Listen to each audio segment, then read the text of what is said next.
Hi everyone, इस video में देखते हैं जेएसएससी प्रीवियस ईयर सवाल। तो जेएसएससी प्रीवियस ईयर सवाल के अंतर्गत आज के वीडियो में देखेंगे झारखंड दारोगा सेट 5 में विज्ञान सेक्शन से पूछे गए सवाल। तो विज्ञान से 20 सवाल पूछे गए थे जो जेएसएससी सीजीएल और जेएसएससी के अन्य एग्जाम के पूछे जा सकते हैं, क्योंकि जेएसएससी में काफ़ी रिपीटेड सवाल पूछे जाते हैं। तो चलिए शुरू करते हैं। सेट 5 विज्ञान।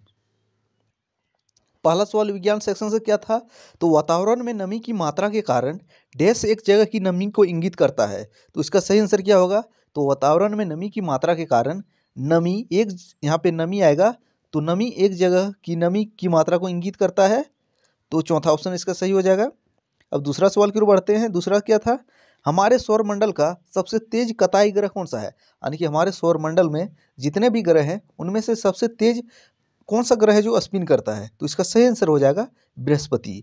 तो सौरमंडल का सबसे बड़ा ग्रह कौन सा है? बृहस्पति। और सबसे तेज स्पिन कौन करता है? बृहस्पति ही। और सौरमंडल में कौन सा ग्रह है जिसके सर्वाधिक उपग्रह है? तो इसका सही आंसर है बृहस्पति ही। अगला सवाल तीसरा क्या है? बेसाल्ट किसका एक उदाहरण है? तो बेसाल्ट जो है एक आग्नेयस चट्टान का उदाहरण है। तो इसका सही आंसर है आग्नेयस रॉक्स। पहला ऑप्शन इसका सही हो जाएगा। चौथा सवाल देख लेते हैं। बल जो मांसपेशियों के संकुचन के परिणाम स्वरूप बनता है उसे क्या कहा जाता है? तो ऐसा बल जो मांसपेशियों के संकुचन के परिणाम स्वरूप बनता है उसे क्या कहा जाता है? पेशी बल, मस्कुलर फोर्स। तो इसका सही आंसर कौन सा हो जाएगा? ऑप्शन के अनुसार दूसरा ऑप्शन नंबर। अब बात करते हैं पांचवा सवाल की ओर। पांचवा क्या है? कौन नकारात्मक आवेशित कण है जो नाभिक के चारों ओर पाए जाते हैं? तो नाभिक के चारों ओर पाए जाने वाले नकारात्मक आवेशित कौन कौन सा है? कण कौन सा है? इलेक्ट्रॉन। तो सही आंसर है इलेक्ट्रॉन। तो ऑप्शन इसका सही हो जाएगा तीसरा। छठा सवाल की ओर बढ़ते हैं। लावा से बने चट्टानों को क्या कहा जाता है? तो लावा से बने चट्टानों को क्या कहा जाता है? आग्नेय चट्टान, अवसादी चट्टान, एक्सट्रूसिव आग्नेय रॉक्स या मेटामॉर्फिक कहा जाता है। तो इसका सही आंसर हो जाएगा ऑप्शन तीसरा। तो कौन सा ऑप्शन है? तीसरा ऑप्शन इसका सही है।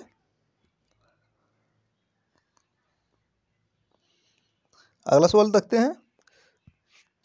सातवां क्या है? आग बुझाने वाले यंत्र में क्या कौन से गैस भरे होते हैं? तो आग बुझाने वाला जो यंत्र होता है इसमें कौन सा गैस भरा रहता है? Carbon dioxide. तो जो आग बुझाने वाला यंत्र रहता है इसमें CO2 भरा रहता है। तो सही आंसर हो जाएगा कार्बन डाइऑक्साइड, दूसरा ऑप्शन। अगला सवाल की ओर बढ़ते हैं। 0 डिग्री सेल्सियस बराबर कितना फ़ारेनहाइट होता है? तो 0 डिग्री सेल्सियस बराबर फ़ारेनहाइट में कितना आएगा? तो 32 फ़ारेनहाइट होता है। तो 0 डिग्री सेल्सियस बराबर 32 फ़ारेनहाइट इसका सही आंसर हो जाएगा। तो तीसरा ऑप्शन सही है। अगला सवाल की ओर बढ़ते हैं। हीटिंग और कूलिंग पानी को शुद्ध करने की प्रक्रिया है, तो इसको क्या कहा जाता है?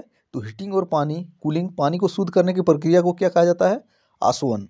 तो इसका आसवन इसका सही आंसर हो जाएगा, यानी कि चौथा ऑप्शन सही हो जाएगा। 10वां सवाल की ओर बढ़ते हैं। AU किसका प्रतीक है? तो AU जो है किसका प्रतीक है? तो AU चांदी का, सोना का, लोहा का, लेड का। तो किसका प्रतीक आपको बताना है? तो इसका सही आंसर हो जाएगा सोने का प्रतीक है AU। और सोना एक ऐसा धातु है जो सर्वाधिक तन्य है, यानी कि सोना से सर्वाधिक लंबी पतली तार या चादर बनाई जा सकती है। तो इसके लेकिन AU और सोना का ही प्रतीक है, तीसरा ऑप्शन सही है। 11वां सवाल देखते हैं। एक युक्ति जो ध्वनि तरंगों को विद्युत संकेतों में बदलती है क्या कहलाती है? तो ऐसा युक्ति जो ध्वनि तरंग को विद्युत संकेतों में बदल देती है इसे माइक्रोफोन कहा जाता है। तो इसका सही आंसर है माइक्रोफोन, चौथा ऑप्शन सही हो जाएगा। नेक्स्ट सवाल की ओर बढ़ते हैं। डैश वायुमंडल दबाव को मापने की इकाई है? तो वायुमंडलीय दबाव को मापने की इकाई क्या है? हेक्टोपास्कल। तो इसका सही आंसर हो जाएगा हेक्टोपास्कल, तीसरा ऑप्शन इसका सही है हेक्टोपास्कल। 13वां सवाल देखते हैं अब। हवा की गति और दिशा मापने के लिए एक उपकरण है।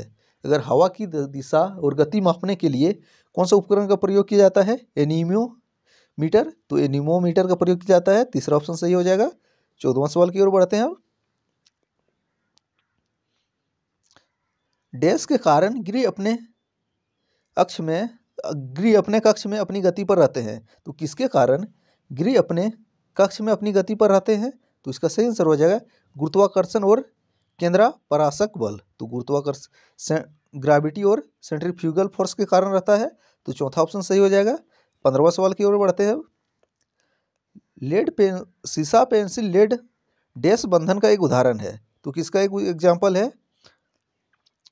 वांडर वाल्स का एक उदाहरण है, तो पहला ऑप्शन सही है। 16वां सवाल की ओर बढ़ते हैं। ऊन एक क्या है? तो ऊन जो है एक नेचुरल पॉलीएमाइड है, तो नेचुरल पॉलीएमाइड है ऊन जो है, तीसरा ऑप्शन सही हो जाएगा इसका। अगला सवाल 17वां देखते हैं। एक ही परमाणु संख्या वाले तत्व जिनके विभिन्न द्रव्यमान संख्या को क्या कहा जाता है? तो एक ही परमाणु संख्या वाले तत्व लेकिन विभिन्न द्रव्यमान संख्या होते हैं, इसको कहा जाता है आइसोबार। तो सही आंसर है आइसोबार, पहला ऑप्शन सही हो जाएगा। 18वां सवाल देखते हैं। टरबाइन दोहन से इसे विद्युत ऊर्जा में बदला जा सकता है, तो टरबाइन दोहन से आंतरिक ऊर्जा को विद्युत ऊर्जा में बदला जा सकता है, तो इसका सही आंसर हो जाएगा आंतरिक ऊर्जा, मैकेनिकल एनर्जी, यानी कि दूसरा ऑप्शन सही हो जाएगा। 19वां सवाल देखते हैं इस सेट का। डैश सरल सुगंधित हाइड्रोकार्बन है, तो एक सरल सुगंधित हाइड्रोकार्बन कौन सा है? तो इसका सही आंसर है C6H6। तो C6H6 किसका फार्मूला है? बेंजीन का है, ये भी महत्वपूर्ण है। तो इस सेट से आखिरी सवाल देख लेते हैं क्या है। वातावरण की निम्नतम परत को कहा जाता है, तो सबसे लोएस्ट लेयर को, वातावरण का सबसे लोएस्ट लेयर क्या कहा जाता है? ट्रोपोस्फियर।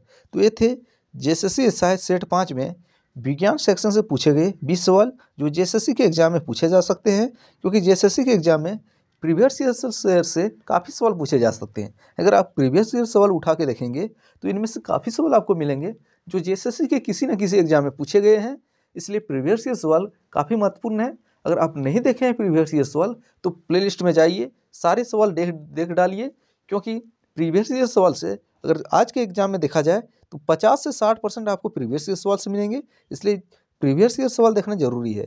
तो इससे आपको ये भी देखने का आइडिया मिलेगा कि जेएसएससी में सवाल पूछा कैसे जाता है, और इससे सबसे बड़ा बेनिफिट ये होगा क्योंकि जेएसएससी में अधिकांश सवाल प्रीवियस ईयर से ही उठाया जा रहा है।